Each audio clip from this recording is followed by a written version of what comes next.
Les personnes que nous avons rencontrées se divisent en plusieurs catégories. Il y a évidemment des experts, des praticiens, et en particulier des praticiens du droit, des magistrats, des juristes, des avocats, les associations évidemment, et toutes les associations ou organisations de la société civile qui sont d'une manière ou d'une autre impliqués, concernés par ce sujet. On écoute ce qu'ils ont à nous dire, et puis ensuite, ça nous permet de nous faire notre propre idée.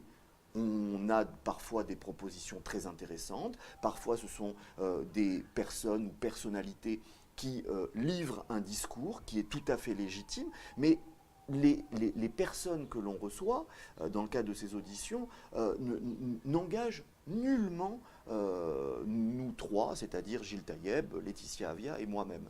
Ça nous permet de nous forger une opinion. Mais on a voulu aussi aller plus loin et consulter, par exemple, des organisations religieuses sur la lutte, non pas contre la haine à l'égard des religions, mais sur la lutte contre la haine à l'égard des personnes ou des groupes de personnes, selon le terme de la loi de 1880, en raison de leur appartenance réelle ou supposée à une religion, justement. On aurait voulu faire beaucoup plus d'auditions, mais je crois que les personnes que nous avons rencontrées dans leur considérable diversité, eh bien, nous ont aidés, d'une manière ou d'une autre, à nous forger une opinion un peu plus précise du sujet, et une opinion qui va nous permettre de faire des propositions, encore une fois des propositions pas du tout idéologiques, pas du tout d'ordre doctrinal, mais des propositions concrètes et opérationnelles. Vraiment des boulons à serrer, des modifications législatives